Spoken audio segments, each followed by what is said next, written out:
2006, the case of Jennifer Zacconi shocked Italy. Born on February 19, 1984, in Martillago, a small town near Venice, Jennifer was the only child from a loving, modest family. Her mother was a homemaker, and her father worked in a factory. Despite her warm upbringing, Jennifer, like many local youths, spent time at the town's few social venues. In 2003, Jennifer met Lucio Niero at a bar owned by him where he also worked as the bartender. He was 13 years older than her and quickly took an interest in her. Though she wasn't initially attracted to him, his charisma won her over. He lavished her with gifts, compliments, and attention, and they began dating. Lucio, who was married with 2 children, claimed his marriage was unhappy, citing his wife's cruelty. He told Jennifer that his wife stayed with him for financial reasons and that he pitied his children, fearing the emotional impact a divorce would have on them. But he promised they would soon be together. He claimed that he only found peace and happiness when he was with her.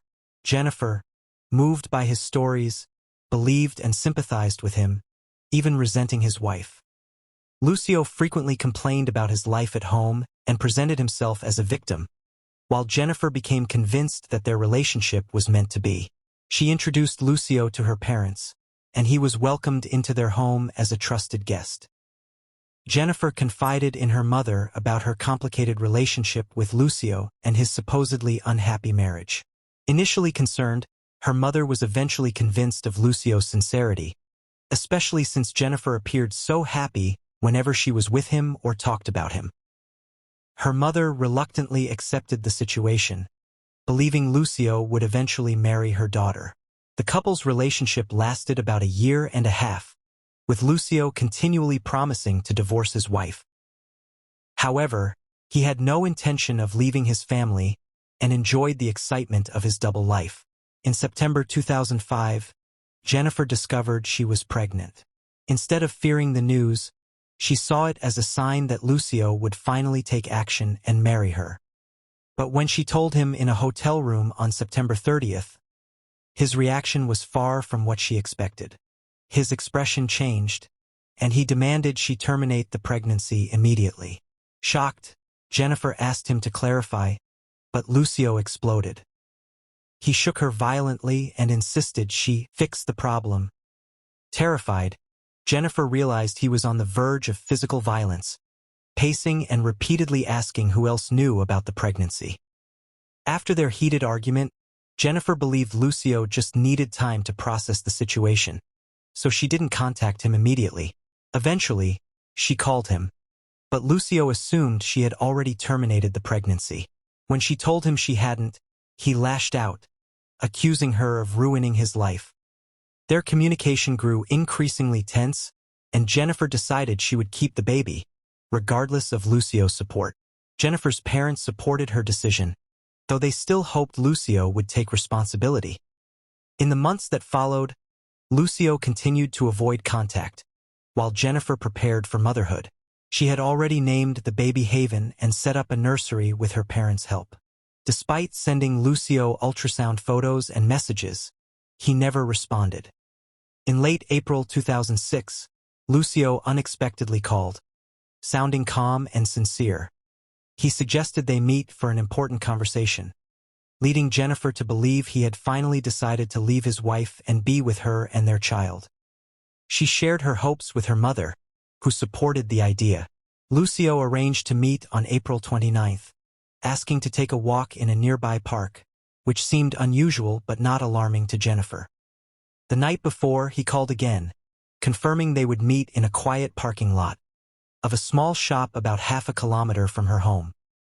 Despite the location being deserted, Jennifer felt no sense of danger, eager for the conversation she believed would change everything. Jennifer carefully prepared for her meeting with Lucio, dressing up and bringing only a small purse with her phone and a bit of cash. She met him at the parking lot, where he arrived in an unfamiliar car.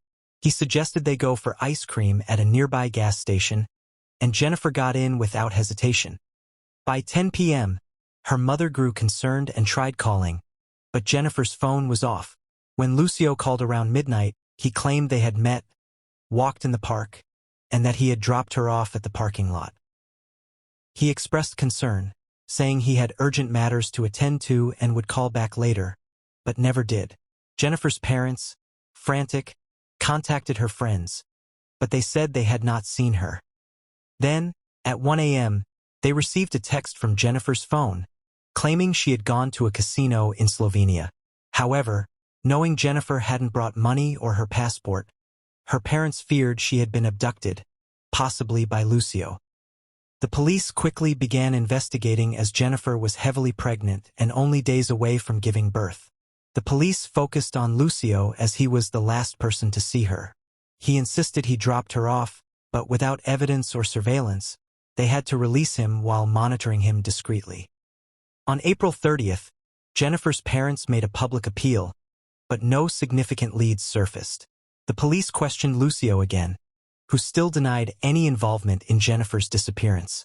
While he admitted to their relationship and expressed concern, his calm and indifferent demeanor raised suspicions. He even suggested that Jennifer might have been kidnapped by a Roma group to sell her baby. Despite his cooperation, the lack of direct evidence prevented the police from detaining him.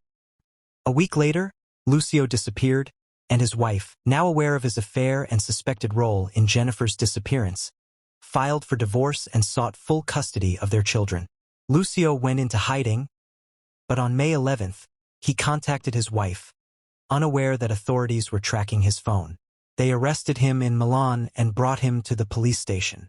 He denied involvement in Jennifer's disappearance, claiming she never showed up for their meeting, but his story contradicted a recorded phone conversation with Jennifer's mother. Investigators traced Jennifer's last phone signal to a gas station near her home, where surveillance footage showed a car pulling in at 9:30 p.m. A woman, likely Jennifer, fled the vehicle, terrified and struggling to run due to her pregnancy. The driver chased her down, struck her, and dragged her by the hair toward an area off-camera. Detectives found a torn piece of fabric with blood stains near the gas station, and DNA analysis confirmed it was Jennifer's. However, the car in the video didn't belong to Lucio, making it difficult to directly link him to the scene. Investigators were able to trace the car's license plate to a rental company, where records showed it had been rented by Lucio on April 29. Faced with this evidence and his inconsistent statements, Lucio finally acknowledged the charges and agreed to cooperate, hoping for a reduced sentence. The main question was the location of Jennifer's body, as it was clear she was no longer alive. Lucio confessed that Jennifer had been a source of entertainment for him, and he never intended to leave his wife. He admitted to deceiving Jennifer with false promises, and when she became pregnant, he was shocked. Despite his efforts to convince her to terminate the pregnancy, she refused, putting his marriage and financial stability at risk. For 9 months, Lucio waited and hoped Jennifer would change her mind. But when it became clear Jennifer would not change her mind, he feared the birth would expose his affair and force a costly divorce. To protect his marriage, Lucio planned a meeting with Jennifer. They argued, and during the heated exchange, Jennifer allegedly threatened to tell his wife everything.